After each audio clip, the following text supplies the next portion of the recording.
یہ منظر میرپور نامی ایک گاؤں کی پنچایت کا تھا۔ چارپائیوں پر تقریباً 30-35 کے قریب لوگ بیٹھے ہوئے تھے۔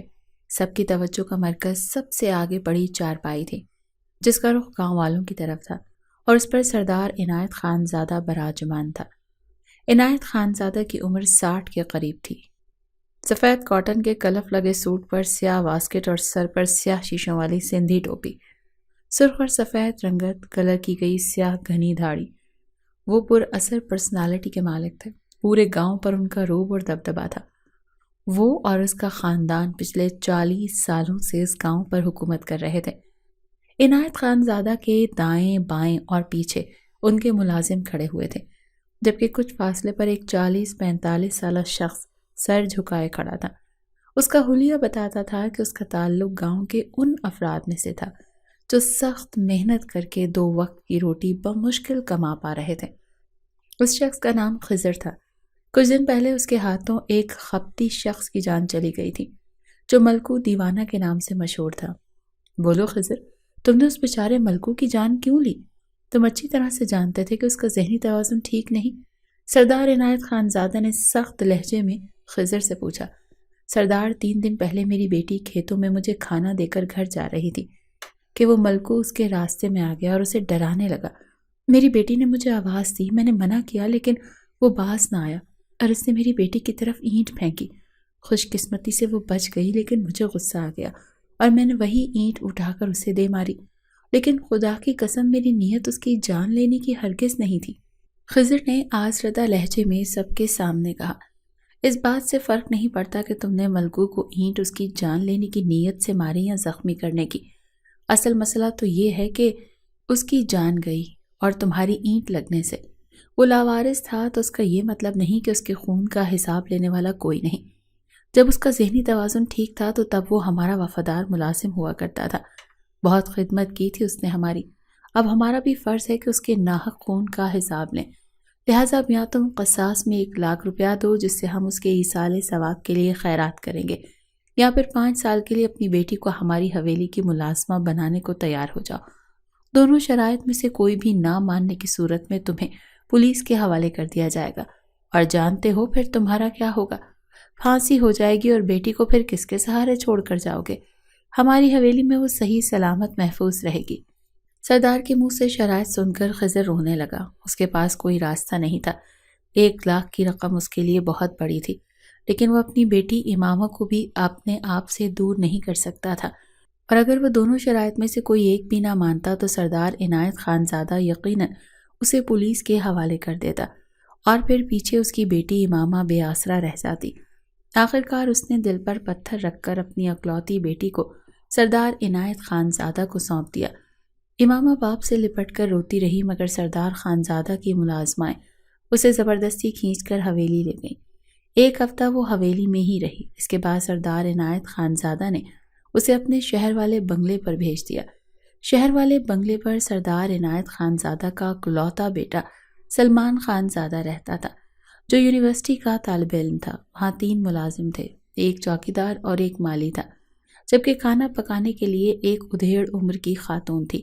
اماموں کو سمجھ نہ آئی سردار عنایت خان زادہ نے اسے یہاں کیوں بھیجا تھا۔ شاید اس لیے کہ حویلی میں ملازمائیں ضرورت سے زیادہ تھیں۔ شروع کے چند دن تو وہ روتی رہی، مگر پھر ادھیڑ عمر ملازمہ جس کا نام سغرا بھی تھا ان کے سمجھانے پر خاموش ہو گئی۔ سغرا بھی نرم دل کی عورت تھی۔ وہ امامہ کو باتوں میں بہلائے رکھتی، اس کا دھیان بٹانے کے لیے اسے چھوٹے موٹے کاموں پر لگا دیتی۔ امامہ سارا ٹائم سغرا بھی کے ساتھ رہتی، سوتی بھی وہ انہی کے کمرے میں تھی۔ سلمان خان زادہ کو اس نے نہیں دیکھا تھا۔ سغرا بھی نے اسے بتایا کہ وہ اپنے یونیورسٹی ٹرپ پر کہیں گیا ہوا ہے اور 1 ہفتے بعد آئے گا۔ امامہ بہت ڈر رہی تھی، نہ جانے وہ کیسا ہوگا، اس کے ساتھ کس طرح پیش آئے گا، کیونکہ سردار عنایت خان زادہ سے تو اسے ہمیشہ ہی سے بہت ڈر لگتا تھا۔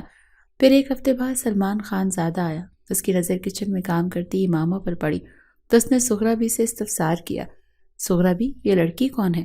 آپ کی کوئی رشتہ دار ہے کیا؟ نہیں چھوٹے صاحب، یہ گاؤں سے آئی ہے، بڑے صاحب نے بھیجا ہے۔ انہوں نے آپ کو نہیں بتایا تھا کیا؟ سغرا نے جواب دینے کے ساتھ سوال بھی کر دیا۔ وہ سر پر ہاتھ مارتے ہوئے بولا، او ہاں یاد آیا، بابا سے کچھ روز پہلے میں نے ہی کہا تھا کہ حویلی سے کسی ملازمہ کو یہاں بھیج دیں آپ کی مدد کے لیے۔ سغرا ادھیڑ عمر کی عورت تھی جو بیمار بھی رہتی تھی۔ کچن اور صفائی کے ساتھ اسے سلمان خان زادہ کے ذاتی کام بھی کرنے پڑتے تھے۔ بڑھتی عمر اور جوڑوں کے درد کی وجہ سے اس کے کاموں میں پہلے جیسی پھرتی نہیں رہی تھی۔ اکثر وہ ایک کام پر اتنا ٹائم لگا دیتی کہ سلمان کو انتظار کرنا پڑتا۔ صبح کو اس کے کپڑے پریس کرتی تو ناشتہ اتنا لیٹ بناتی کہ وہ یونیورسٹی سے ہی لیٹ ہو جاتا۔ سغرا بھی چونکہ بہت ہی پرانی ملازمہ تھی اسی لیے اسے چھٹی بھی نہیں دینا چاہتا تھا۔ کچھ دن پہلے اس نے بابا جان سے کہا تھا حویلی سے کوئی ملازمہ بھیج دیں جو سغرا بی کی مدد کروا سکے۔ تبھی عنایت خان زادہ نے اس لڑکی کو بھیجا ہوگا۔ فریج سے پانی کی بوتل نکال کر منہ سے لگاتے ہوئے اس نے برتن دھوتی اس چھوٹی سی لڑکی کو بغور دیکھا تھا جو اس کی طرف اگرچہ رخ موڑے کھڑی تھی مگر اس کے ہاتھوں کی کپ کپاہٹ سلمان خان زادہ کی نظروں سے پوشیدہ نہیں تھی۔ کیا نام ہے تمہارا؟ اس نے براہ راست اس لڑکی کو مخاطب کیا۔ جی امامہ۔ اس کے مخاطب کرنے پر وہ گھبرا سی گئی تھی۔ تم تو بہت چھوٹی لگتی ہو، کام وغیرہ کر لو گی؟ امامہ کیا کہتی، خاموش رہی۔ بابا جان کو کسی سمجھدار ملازمہ کو بھیجنا چاہیے تھا، مجھے تو نہیں لگتا کہ یہ کام کر سکے گی۔ اس نے سغرا بی سے پرسوچ انداز میں کہا۔ چھوٹے صاحب، اس کو بڑے صاحب نے نوکری پر نہیں رکھا، یہ تو ونی ہوئی ہے۔ کیا ونی؟ سلمان خان زادہ چونکا۔ جی چھوٹے صاحب، یہ ونی میں آئی ہے۔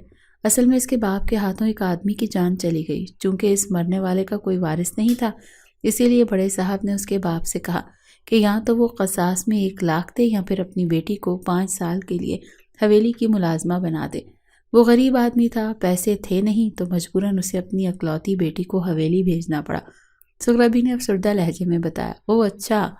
سلمان خان زادہ نے افسوس کے انداز میں ہونٹ سکیڑے۔ پھر وہ ایک نظر اس چھوٹی سی لڑکی پر ڈال کر سغرا بی کو اپنے کپڑے پریس کرنے کا کہتے باہر چلا گیا۔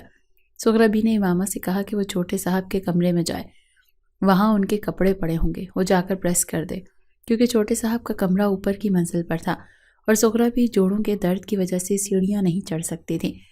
امامہ نے جھجکتے ہوئے سلمان خان زادہ کے کمرے میں قدم رکھا۔ وہ دنگ رہ گئی۔ ایسا شاندار چمکتا ہوا کمرہ اس نے زندگی میں پہلی بار دیکھا تھا۔ کپڑوں کی تلاش میں وہ ادھر ادھر دیکھنے لگی مگر کہیں نظر نہ آئے۔ سغرا بی سے پوچھنے کا سوچ کر وہ مڑی اور کمرے سے نکلنے ہی لگی تھی کہ اندر داخل ہوتے سلمان خان زادہ سے ٹکرا گئی۔ خوف سے اس کا دل دھک سے رہ گیا۔ معاف کرنا چھوٹے صاحب، اس نے کہہ کر تیزی سے وہاں سے جانا چاہا جب سلمان خان زادہ نے اسے روکا۔ تم میرے کپڑے پریس کرنے آئی ہو نا؟ امامہ کے اس بات میں سر ہلانے پر بولا۔ آؤ میں تمہیں نکال کر دوں۔ وہ ڈرتے ڈرتے دوبارہ اس کے پیچھے اندر داخل ہوئی۔ وہ الماری سے شرٹس نکال کر سہمی ہوئی امامہ کو کپڑے پکڑا کر آئرن اسٹینڈ کی طرف اشارہ کرتا وہاں سے چلا گیا تھا، کیونکہ اسے محسوس ہو گیا تھا کہ وہ اس سے خوفزدہ ہو رہی ہے۔ پھر آہستہ آہستہ اس کا اعتماد بحال ہوا تو اس نے سلمان خان زادہ سے ڈرنا چھوڑ دیا۔ اس کے سارے ذاتی کام اب امامہ ہی کرتے تھے۔ کام کے دوران اگر وہ موجود ہوتا تو اس سے ادھر ادھر کی باتیں کرتا۔ امامہ کی جھجک بھی ختم ہو چکی تھی۔ اسے گاؤں کے قصے سناتی، کبھی باتوں کے دوران اپنے بابا کو یاد کر کے افسردہ ہو جاتی تو سلمان اس کو تسلی دیتا کہ اسے گاؤں اس کے باپ سے ملوانے لے جائے گا، بس تھوڑا عرصہ صبر کر لے، اس کے پیپرز ہونے والے ہیں۔ سلمان خان زادہ کے اچھے رویے سے حوصلہ پا کر وہ اس سے اس کی یونیورسٹی اور پڑھائی سے متعلق سوالات کرتی۔ اس کی پڑھائی میں دلچسپی دیکھ کر سلمان خان زادہ نے اسے 6ٹھی کلاس کی کتابیں بھی لا کر دیں۔ 5ویں کلاس اس نے گاؤں کے پرائمری اسکول سے پاس کی تھی۔ اب جب اس کے پاس ٹائم ہوتا وہ اسے پڑھا دیا کرتا۔ اب امامہ اس سے کافی فرینک ہو چکی تھی۔ ایک دن سغرا بی کا کوئی رشتہ دار فوت ہو گیا۔ وہ سلمان خان زادہ سے 2 دن کی چھٹی لے کر چلی گئی۔ اب امامہ کو کھانا بنانا بھی اچھے سے آ گیا تھا۔ اس دن موسم خراب تھا۔ امامہ نے کھانا تیار کر کے رکھ دیا اور لاؤنج میں سلمان خان زادہ کے انتظار میں ٹی وی آن کر کے بیٹھ گئی۔ سرونٹ کوارٹر بنگلے کے رہائشی حصے سے تھوڑا سا دور بنا ہوا تھا جہاں وہ اور سغرا بی بھی رہتی تھی۔ اسے وہاں اکیلے سوتے ہوئے ڈر لگ رہا تھا، اسی لیے اس کا ارادہ تھا کہ وہ چھوٹے صاحب سے سغرا بی کے آنے تک یہیں کسی کمرے میں سونے کی اجازت مانگے گی۔ جب بہت دیر انتظار کرنے کے بعد بھی چھوٹے صاحب نہ آئے تو وہ رہائشی حصے کا مین ڈور کھول کر باہر گارڈن میں نکل آئی۔ ہلکی ہلکی بوندا باندی ہو رہی تھی۔ اسے بارش ہمیشہ سے ہی پسند تھی۔ وہ وہیں لان میں بینچ پر بیٹھ گئی۔ بارش کو انجوائے کرتے اچانک اسے بابا کی یاد آنے لگی، جو بارش میں اس کی فرمائش پر گاؤں کی چند دکانوں والے چھوٹے سے بازار سے اس کے لیے پکوڑے اور جلیبیاں لے کر آتے۔ وہ وہیں گھٹنوں میں سر دے کر رونے لگی۔ بارش تیز ہو گئی تھی مگر وہ اپنی جگہ سے ہلی نہیں، یہاں تک کہ سردی سے کپ کپاہٹ طاری ہو گئی۔ پھر جب اس نے اٹھنا چاہا تو ٹانگوں نے ہلنے سے انکار کر دیا۔ اتنی دیر بیٹھے رہنے کی وجہ سے وہ اکڑ چکی تھی۔ اسے بے تحاشا سردی لگ رہی تھی۔ وہ اٹھنا چاہتی تھی، اندر جانا چاہتی تھی، مگر ایسا نہ کر سکی اور وہیں بینچ پر سے گر گئی۔ رات کے 1 بجے سلمان خان زادہ جب دوست کی پارٹی سے گھر واپس آیا تو اس کی نظر گارڈن میں بینچ پر بے ہوش پڑی امامہ پر گئی۔ وہ حیران رہ گیا کہ اتنی رات کو وہ وہاں کیا کر رہی تھی بھلا۔ اس کے قریب جا کر اس نے امامہ کو ہوش میں لانے کی کوشش کی، مگر وہ بے سود پڑی رہی۔ شاید وہ تب سے وہاں پڑی تھی جب 2 گھنٹے پہلے بارش آئی تھی، کیونکہ اس کے کپڑے مکمل بھیگے ہوئے تھے۔ کچھ سوچ کر اس نے امامہ کو بازوؤں میں اٹھایا اور گیسٹ روم میں لے آیا۔ اسے بیڈ پر لٹانے کے بعد وہ اپنے کمرے میں گیا اور اپنی ایک جینز اور شرٹ لے آیا۔ وہ مکمل بھیگی ہوئی تھی۔ اس کے کپڑے چینج کروانا ضروری تھا کیونکہ موسم آج کل کافی ٹھنڈا ہو رہا تھا۔ اگر وہ گیلے کپڑوں میں صبح تک رہتی تو یقیناً نمونیا ہو جاتا اسے۔ اس کا جسم گرم ہو رہا تھا۔ وہ نیم بے ہوشی کی حالت میں کپ کپا رہی تھی۔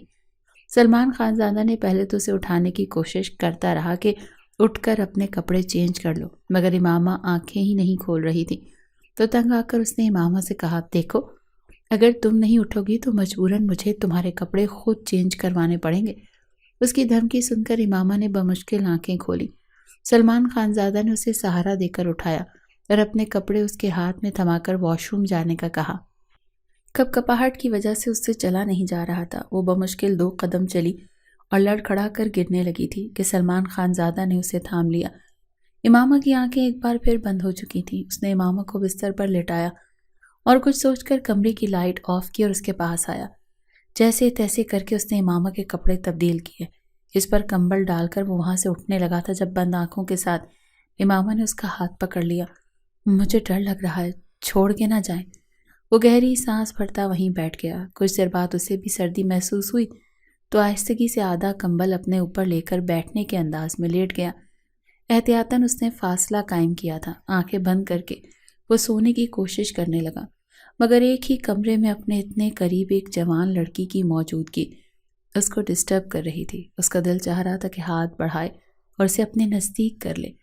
کون پوچھنے والا تھا بھلا؟ لڑکی تو مزاحمت کے قابل بھی نہیں تھی، مگر دماغ روک رہا تھا کہ نہیں، یہ غلط ہے۔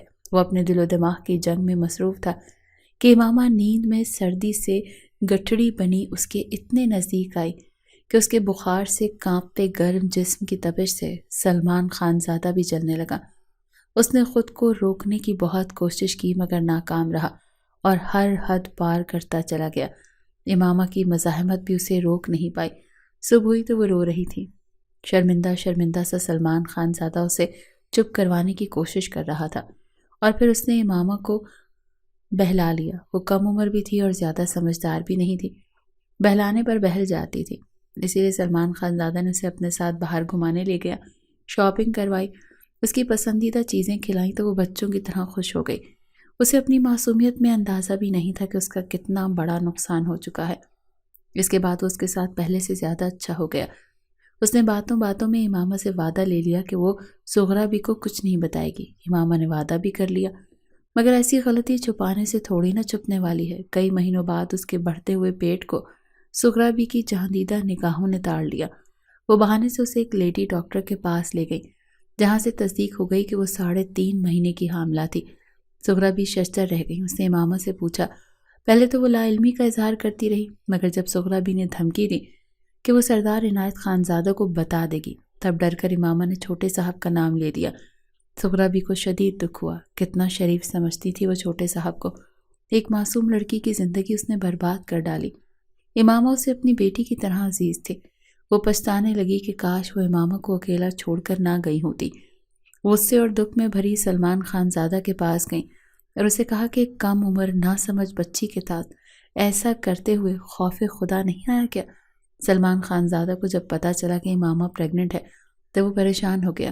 زغرہ بھی کے سامنے اپنی غلطی پر شرمندگی کا اظہار کرتے ہوئے بچہ ضائع کرانے کا کہا، مگر جواب میں زغرہ بھی نے کہا نہیں، اب تو ٹائم گزر چکا، ایسا کیا گیا تو امامہ کی جان بھی جا سکتی ہے۔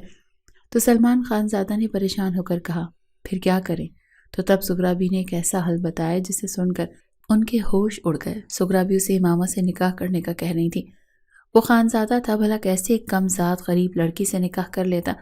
اس کے انکار کرنے سے پہلے سغرا بی نے ایموشنلی بلیک میل کرنا شروع کر دیا تھا۔ چھوٹے صاحب، اگر آپ کو واقعی اپنی غلطی پر افسوس ہے اور دل میں خدا کا ڈر ہے تو اس غریب بے آسرا یتیم لڑکی سے نکاح کر لیں، کیونکہ مجھے چوکیدار سے پتہ چلا ہے کہ 2 دن پہلے اس کے باپ کی بھی موت ہو گئی ہے۔ وہ بچی اس بات سے بے خبر ہے کہ اس کا باپ مر چکا ہے۔ اگر آپ نے اس پر رحم نہ کھایا تو شاید خدا بھی آپ پر رحم نہ کرے، کیونکہ یتیم کی آہ عرش ہلا دیتی ہے۔ سغرا بی نے اتنی خوفناک باتیں کی کہ وہ امامہ سے نکاح پر رضامند ہو گیا، مگر ساتھ ہی اس نے سغرا بی سے کہا کہ یہ نکاح خفیہ ہوگا، کبھی بابا کو پتہ نہیں چلنا چاہیے۔ اگر انہیں کبھی پتہ چلا تو وہ امامہ کو زندہ نہیں چھوڑیں گے۔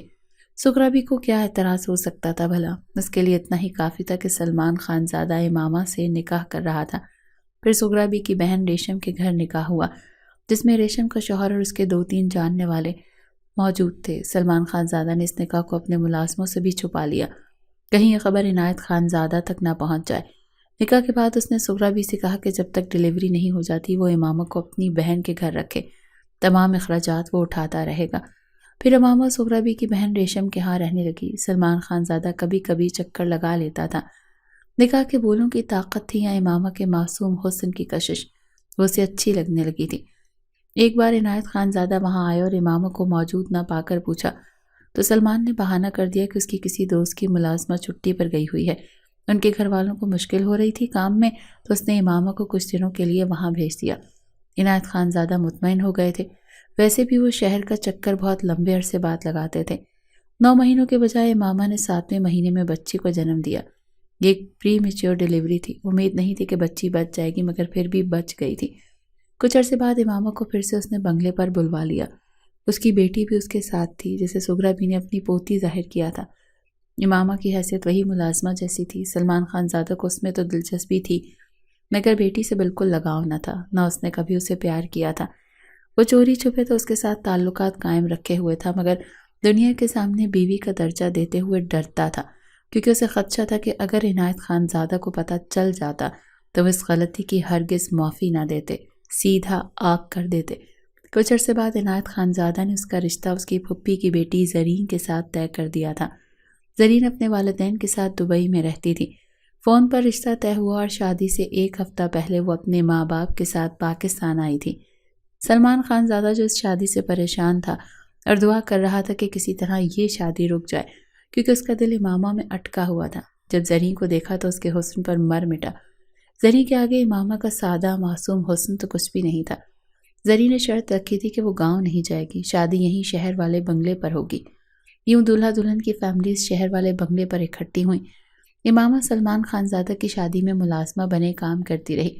وہیں پر اسے حویلی سے آئی ایک ملازمہ سے پتہ چلا کہ اس کا باپ تو 1 سال پہلے مر چکا تھا۔ وہ پھوٹ پھوٹ کر روئی تھی۔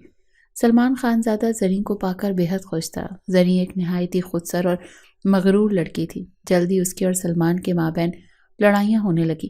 ان کی پہلی لڑائی تب ہوئی جب زرین نے اسے بتائے بغیر ایبارشن کروایا تھا۔ جب سلمان خان زادہ کو پتہ چلا تو وہ شاکڈ رہ گیا۔ تم کہ مجھے اولاد کی کتنی خواہش ہے، پھر بھی تم نے ایسی حرکت کی، اور وہ بھی میری لا علمی میں۔ امامہ سے نکاح جیسے وہ بالکل بھول گیا تھا۔ امامہ کے ساتھ اس کا رشتہ بالکل مالک اور نوکر والا بن چکا تھا۔ جو تھوڑی بہت کرم نوازیاں زرین سے شادی سے پہلے وہ امامہ پر کیا کرتا تھا، اب وہ بھی ختم ہو چکی تھی۔ تمہاری خواہش کے چکر میں اپنا جسم خراب نہیں کر سکتی، زیادہ ہی خواہش ہے تو کہیں سے اڈاپٹ کروا لو۔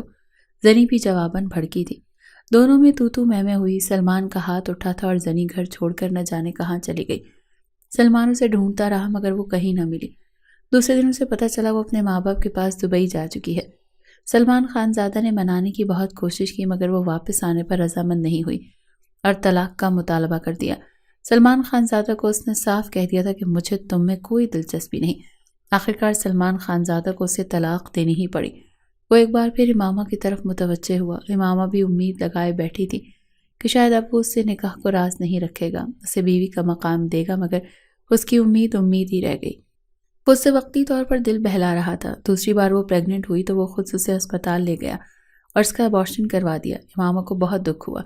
اب وہ پہلے کی طرح ناسمجھ اور وقتی طور پر بہل جانے والی امامہ نہیں رہی تھی۔ پھر سلمان خان زادہ کی زندگی میں ماریا آ گئی، اس کی تیسری اور دنیا کی نظر میں دوسری بیوی بن گئے۔ جس دن ماریا نے اس کے گھر میں قدم رکھا اسی دن امامہ اپنی بچی کو لے کر چپکے سے اس گھر سے نکل آئی تھی۔ اب اسے اچھی طرح پتہ چل چکا تھا کہ چاہے سلمان خانزادہ کی 10 شادیاں بھی نہ چلیں، امامہ کی حیثیت کی وجہ وہ دنیا کے سامنے اسے کبھی بھی بیوی کا درجہ نہ دیتا۔ اس کی زندگی میں تو وہ کہیں تھی ہی نہیں، لہٰذا اس نے بہتر سمجھا کہ اس شخص کے گھر سے بھی وہ نکل جائے۔ سلمان خانزادہ کو تو اس کے چلے جانے سے کوئی فرق نہ پڑا، مگر کسی ملازم کے ذریعے عنایت خانزادہ تک خبر پہنچ گئی کہ ونی میں آئی خضر کی بیٹی شہر والے بنگلے سے بھاگ گئی ہے۔ اس نے فون کر کے سلمان کو بے نقد سنائی کہ تم دھیان نہیں رکھ سکتے تھے، ابھی تو سزا کے 2 سال باقی تھے۔ پھر عنایت خانزادہ نے اسے ڈھونڈا مگر وہ کہیں نہیں ملی۔ جس دن وہ سلمان خانزادہ کے بنگلے سے نکلی تھی اسی دن اس کا روڈ پر ایکسیڈنٹ ہو گیا تھا۔ جس گاڑی سے اس کا ایکسیڈنٹ ہوا وہ گاڑی ایک رئیس شخص محی الدین کی تھی۔ محی الدین ایک خدا ترس انسان تھے۔ وہ اسے اور اس کی بچی کو ہاسپٹل لے گئے۔ علاج کے بعد جب انہوں نے اس سے اس کے گھر کا پوچھا تو امامہ نے روتے ہوئے اپنی داستان سنا دی تھی۔ اسے اپنے گھر لے آئے تھے۔ سالوں پہلے ان کی بیوی فوت ہو چکی تھی۔ 3 بیٹے اور 2 بیٹیاں تھیں۔ چھوٹے بیٹے اسفند کے علاوہ سب شادی شدہ تھے اور دوسرے ممالک میں سیٹل تھے۔ اسفند انجینئر تھا، کچھ کورسز کے سلسلے میں وہ امریکہ میں تھا۔ امامہ اپنی بیٹی زمل کے ساتھ محی الدین کے گھر میں ان کے نواسے نہال کی کیئر ٹیکر کی حیثیت سے رہنے لگی۔ نہال محی الدین کی سب سے بڑی بیٹی ہما کا بیٹا تھا۔ جب وہ 1 سال کا تھا تو ہما اور اس کے شوہر اویس کا ایک کار ایکسیڈنٹ میں انتقال ہو گیا تھا۔ تب سے محی الدین نہال کو اکیلے پال رہے تھے جو اب 5 سال کا ہو چکا تھا۔ اسفند جب اپنے کورسز مکمل کر کے گھر آیا تو امامہ کو دیکھ کر پہلی نظر کی محبت کا شکار ہو گیا۔ اپنے باپ سے جب امامہ کے حالات معلوم ہوئے تو اسے محبت کے ساتھ اس سے ہمدردی بھی ہو گئی۔ اس نے ڈائریکٹ امامہ کو شادی کے لیے پرپوز کر دیا۔ امامہ کی حیثیت سے اسے کوئی فرق نہیں پڑتا تھا۔ امامہ نے جب کہا کہ وہ سلمان خانزادہ کے نکاح میں ہے تو اس نے کہا کوئی مسئلہ نہیں، وہ سلمان خانزادہ کو جانتا ہے، اس سے طلاق دلوا دے گا اسے۔ امامہ راضی ہو گئی۔ دوسری طرف سلمان خانزادہ کو ان پڑھ امامہ کی طرف سے جب طلاق کا نوٹس ملا تو وہ حیران رہ گیا۔ پھر اس نے معلومات کروائیں تو پتہ چلا امامہ مشہور مل آنر رئیس محی الدین کے گھر میں اس کے نواسے کی کیئر ٹیکر کے طور پر کام کرتی ہے۔ یہ نوٹس رئیس محی الدین نے ہی اسے بھجوایا تھا۔ اس سے کیا فرق پڑتا تھا بھلا؟ وہ ماریہ کے ساتھ خوش تھا، اسی لیے اس نے بغیر کسی اعتراض کے اسے طلاق بھجوا دی تھی۔ طلاق کے کچھ عرصے بعد اسفند نے امامہ سے شادی کر لی۔ اس کی بیٹی زمل کو بھی کھلے دل سے اپنایا۔ زمل 2 سال کی ہو چکی تھی۔ اسفند کی خواہش پر امامہ نے پرائیویٹ 8ویں کلاس کا امتحان پاس کیا۔ پھر اسفند نے 9th جماعت کے لیے اس کا اسکول میں ایڈمیشن کروا دیا۔ امامہ گھبراہٹ کا شکار تھی کہ اب 21 سال کی عمر میں اسکول جاتے ہوئے عجیب لگے گا، لیکن اسفند نے اس کے وہم کو چٹکیوں میں اڑا کر کہا تم اب بھی دیکھنے میں 16-17 سال سے زیادہ کی نہیں لگتی۔ امامہ دل لگا کر پڑھنے لگی۔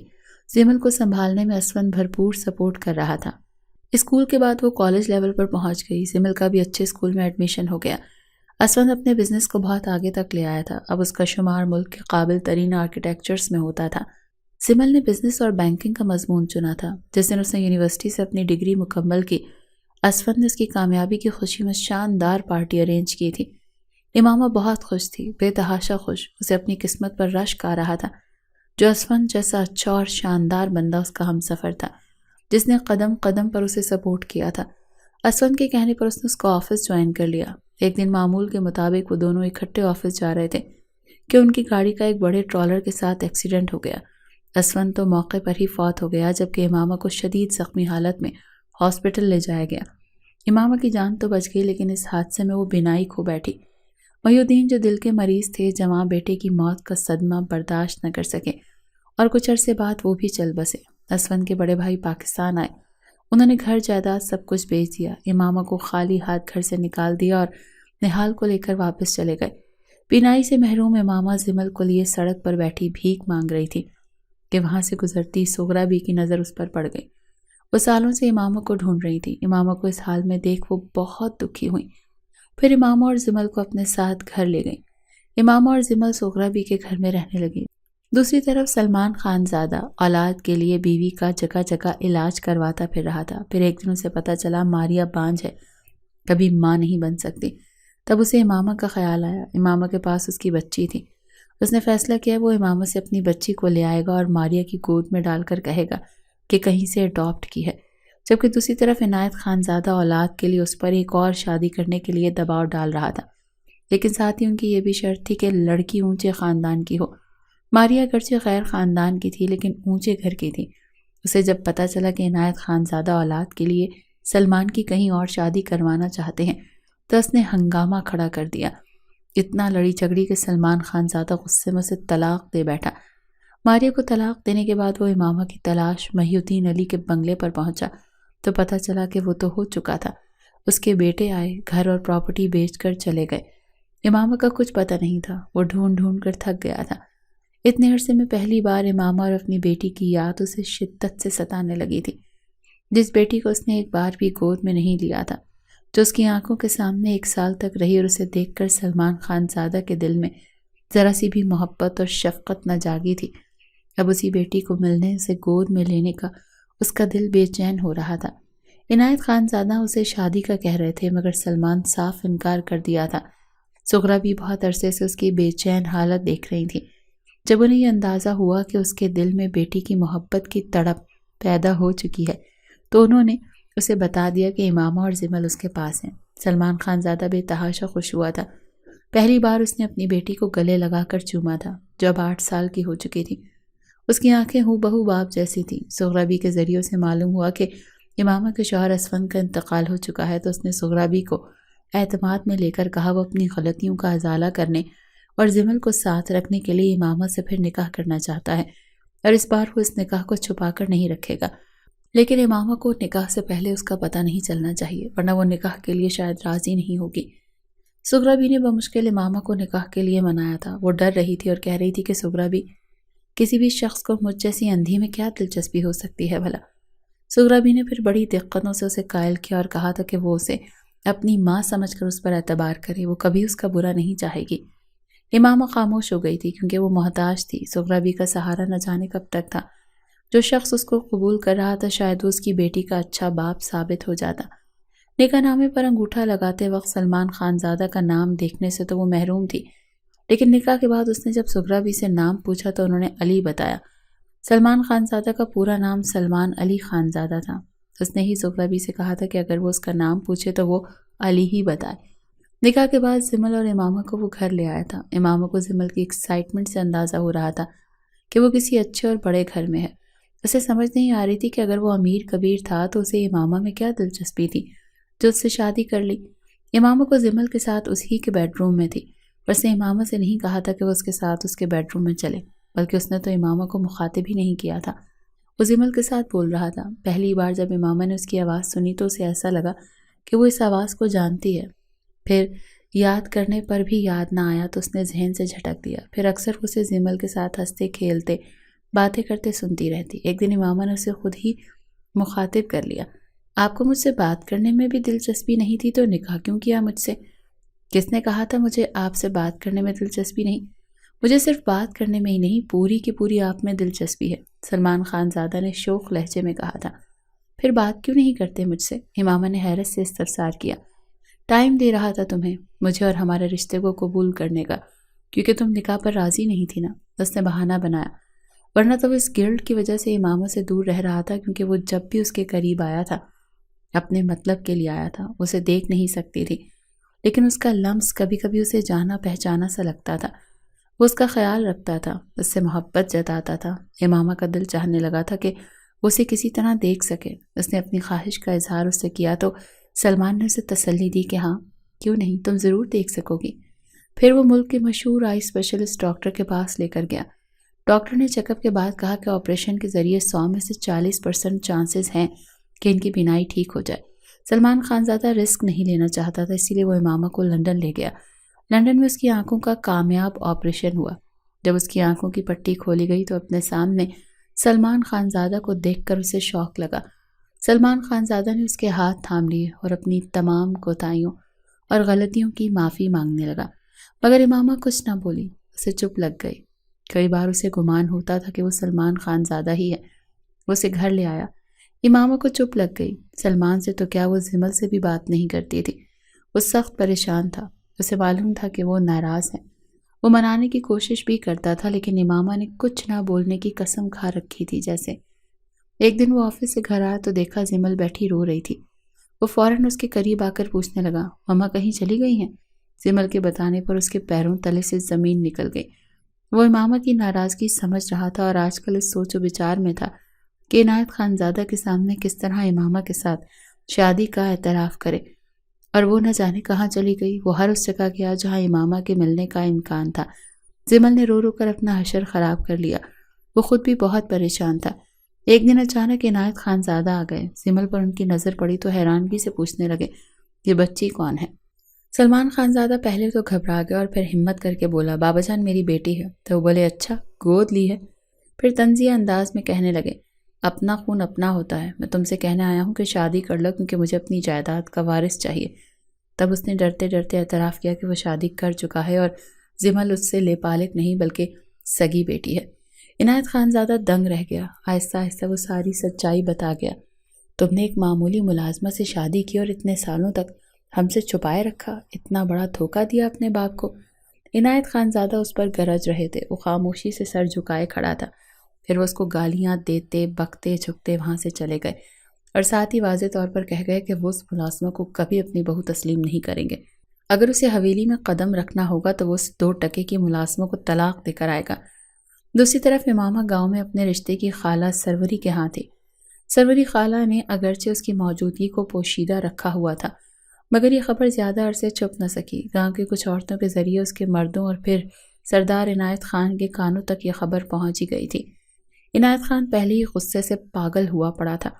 اپنے آدمیوں کے ذریعے اس نے امامہ کو سروری کے گھر سے اٹھوایا اور زندان میں ڈال دیا، اور ساتھ ہی سروری کو دھمکی دی کہ اگر اس نے کسی کے سامنے اپنی زبان کھولی تو وہ اس کے پورے خاندان کا نام و نشان تک مٹا دے گا۔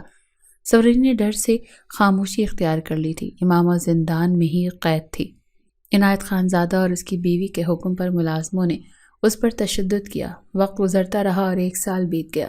وہ قید میں تھی۔ سلمان خانزادہ اسے بھولا نہیں تھا۔ وہ اب بھی اس کو شہر میں ڈھونڈ رہا تھا۔ عنایت خانزادہ کی طلاق والی شرط کی وجہ سے اس نے حویلی میں قدم نہیں رکھا تھا۔ پھر حویلی کی ایک ملازمہ نے اس پر ترس کھا کر سلمان خانزادہ کو خبر پہنچائی کہ وہ حویلی کے زندان خانے میں قید ہے۔ امامہ کو 1 سال سے حویلی میں عنایت خانزادہ نے قید کر رکھا تھا۔ یہ انکشاف سلمان کے لیے بہت تکلیف دہ تھا، لیکن وہ جانتا تھا کہ اگر وہ دو بدو باپ سے لڑتا اور امامہ کا مطالبہ کرتا تو وہ امامہ کو مروا دیتے، لیکن اس کے حوالے کبھی نہ کرتے۔ باپ کی سنگ دلی اور بے رحمی کا اچھے سے اسے اندازہ تھا۔ اس نے پیسوں سے حویلی کے 2 ملازموں کو خریدا اور ان کی مدد سے امامہ کو زندان خانے سے نکلوایا، لیکن یہاں شہر والے بنگلے پر رکھنے کے بجائے اپنے ایک دوست کے فلیٹ پر چھپا کر رکھا، کیونکہ اسے معلوم تھا کہ اگر وہ اسے یہاں رکھتا تو عنایت خانزادہ پتہ کروا لیتے۔ پھر جب امامہ کے غائب ہونے کی خبر عنایت خانزادہ کو ملی تو وہ غصے سے دل ملا اٹھے۔ اسے یقین تھا کہ سلمان کے علاوہ کوئی بھی اسے اس زندان سے باہر نکالنے کی جرات نہیں کر سکتا تھا۔ زندان خانے کی ڈیوٹی پر مامور تمام ملازماؤں کو سخت پیٹا گیا، مگر سب قسمیں کھاتی رہیں سوائے لاجو کے، جس نے امامہ کی موجودگی کی اطلاع سلمان خانزادہ تک پہنچائی تھی۔ عنایت خانزادہ کی بیوی نے لاجو کی کھال اتروا دی، لیکن اس نے نہ اپنا جرم قبول کیا اور نہ انکار کیا، یہاں تک کہ تشدد سے تنگ آ کر اس نے خود ہی اپنی جان لے لی تھی۔ امامہ کا ذہنی توازن خراب ہو چکا تھا۔ وہ سلمان خانزادہ اور زمل کو نہیں پہچانتی تھی۔ تشدد سے وہ اپنی یادداشت کھو بیٹھی تھی۔ سلمان خانزادہ باپ کی اس سفاکیت پر سخت دکھی تھا۔ امامہ کا ایک دماغی امراض کے اسپتال میں خفیہ طور پر علاج ہو رہا تھا۔ پھر 6 مہینے کے علاج کے بعد آہستہ آہستہ اس کی طبیعت میں بہتری آنا شروع ہوئی۔ اب وہ پہلے کی طرح ڈرتی اور چیختی چلاتی نہیں تھی، لیکن یادداشت اس کی ویسی ہی تھی۔ ڈاکٹرز کے مطابق وہ کسی وقت بھی اچانک واپس آ سکتی تھی۔ وہ اور زمل بے صبری سے اس کی یادداشت واپس آنے کا انتظار کر رہے تھے۔ ایک دن سے حویلی سے فون آیا، عنایت خانزادہ کی طبیعت سخت خراب ہو گئی ہے۔ وہ فوراً حویلی پہنچے۔ اگرچہ وہ لاکھ ماں باپ پر غصہ تھا، ناراض تھا، خود سے عہد کر رکھا تھا کہ کبھی حویلی میں قدم نہیں رکھے گا اور نہ ہی ماں باپ سے ملے گا، مگر پھر بھی باپ کی بیماری کا سنا تو اپنے دل کو زیادہ دیر سخت نہ رکھ پایا اور حویلی چلا آیا۔ یہاں تو حالات ہی بدلے ہوئے تھے۔ عنایت خانزادہ فالج کا شکار ہو کر بستر پر پڑے ہوئے تھے۔ ان کے جسم کے دائیں سائڈ مکمل طور پر مفلوج ہو چکی تھی، زبان بھی ہلنے سے قاصر تھی۔ وہ اشاروں میں بات کرتے تھے۔ بیٹے کو دیکھ کر اس کی آنکھوں میں آنسو آ گئے اور وہ اشارے سے اس سے معافی مانگنے لگا۔ وہ بھی پتھر دل نہیں تھا جو باپ کے قابل رحم حالت کو دیکھ کر اس کا دل نہ بسیجتا۔ اب زمینوں اور حویلی کی تمام تر ذمہ داریاں اس پر آن پڑی تھیں۔ دوسری طرف امامہ اور زمل کا خیال بھی اسے پریشان کر رہا تھا۔ اگر وہ یہاں رہتا تو ان دونوں کی طرف سے اسے فکر لگی رہتی۔ اگرچہ زمل کے پاس ملازمائیں تھیں جو اس کا خیال رکھ رہی تھیں، اور امامہ جس ہاسپٹل میں تھی وہاں اس کی کیئر کے لیے اس نے الگ سے اسٹاف ہائر کر رکھا تھا، لیکن پھر بھی اس کا دل انہیں اکیلے چھوڑنے پر مطمئن نہیں ہو رہا تھا۔ یہاں حویلی میں بھی اس کی سخت ضرورت تھی۔ بیمار باپ اور پریشان ماں کو بھی تنہا نہیں چھوڑا جا سکتا تھا۔ تب اس نے ماں سے بات کی کہ کیا وہ امامہ اور زمل کو اپنی بہو اور پوتی کی حیثیت سے تسلیم کرنے پر تیار ہیں۔ اگر وہ ہاں کرتی ہیں تو وہ ان دونوں کو حویلی لے آئے گا، ورنہ دوسری صورت میں وہ حویلی چھوڑ کر ہمیشہ کے لیے چلا جائے گا۔ پھر مجبوراً اس کی ماں کو دل پر پتھر رکھ کر اجازت دینی پڑی۔ زمل کو تو وہ لے آیا تھا، لیکن امامہ کو اس نے تب تک ہاسپٹل میں رکھنے کا فیصلہ کیا تھا جب تک اس کی یادداشت واپس نہ آ جاتی۔ 11 سال کی زمل پر پہلی بار اپنے ددیال آئی تھی۔ عنایت خانزادہ نے تو اشارے سے زمل کو ویلکم کیا تھا، لیکن اس کی بیوی نے زمل کو دیکھ کر نخوت سے منہ پھیر لیا تھا۔ اپنی ملازمہ کی بیٹی کو اپنی پوتی تسلیم کرنا اپنی شان و شوکت کے خلاف لگ رہا تھا۔ بیماری نے عنایت خانزادہ کا غرور تکبر تو توڑ دیا تھا، مگر اس کی بیوی کے دماغ سے یہ خناس نہ نکل سکا تھا۔ وہ اپنے سے کمتر لوگوں کو اب بھی منہ لگانا پسند نہیں کرتی تھی۔ زمل حسرت بھری نگاہوں سے اس کی طرف دیکھتی، اس کے پیار کو ترستی رہتی تھی، مگر وہ اس پر نظر ڈالنا پسند نہ کرتی۔ اگر کبھی غلطی سے نظر پڑ بھی جاتی تو اس میں حقارت کے علاوہ کچھ نہ ہوتا۔ سلمان خانزادہ زمینوں کے معاملات سنبھالنے میں لگا ہوا تھا۔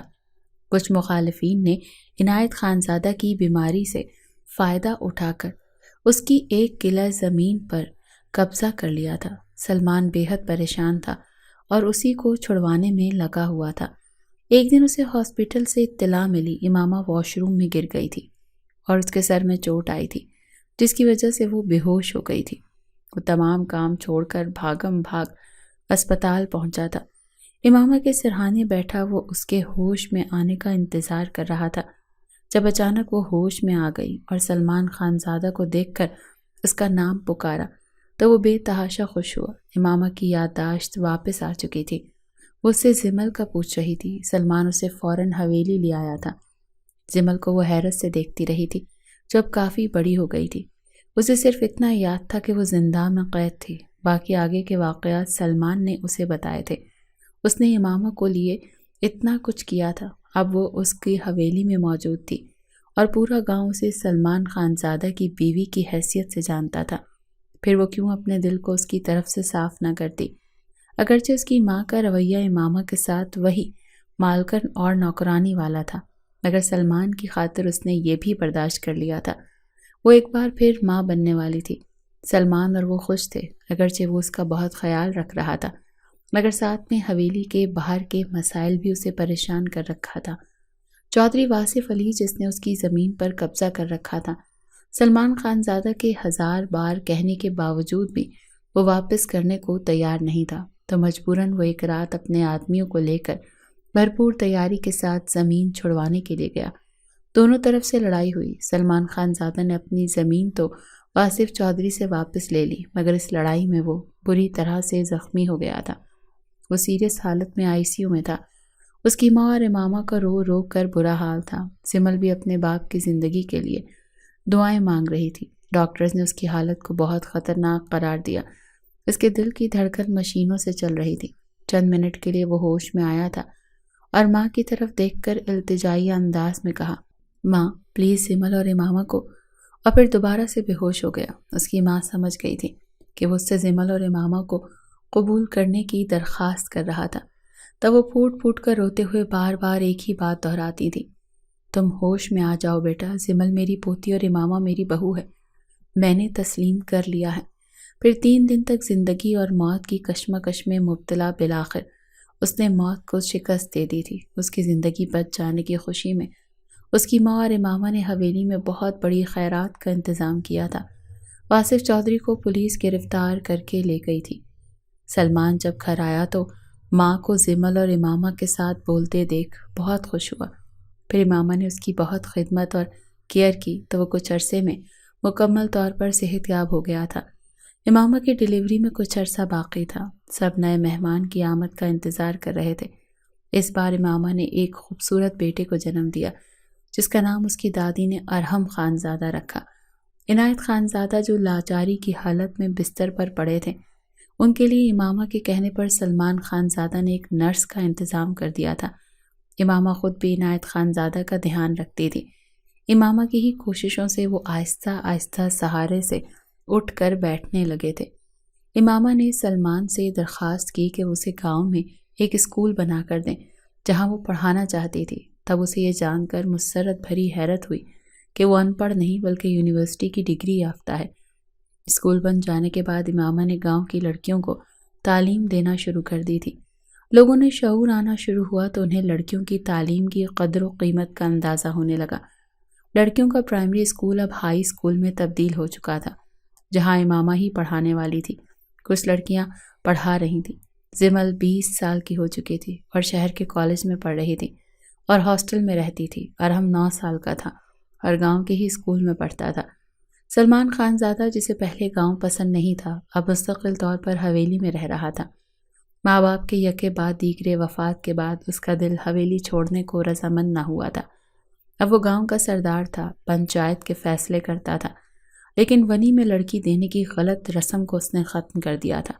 اگر کسی کو قصاص دینا ہوتا تو وہ معافی یا پھر کچھ دے دلا کر دونوں فریقین میں صلح کرواتا۔ اگر کوئی پارٹی مالی لحاظ سے کمزور ہوتی تو وہ خود اس پارٹی کی طرف سے رقم ادا کرتا تھا۔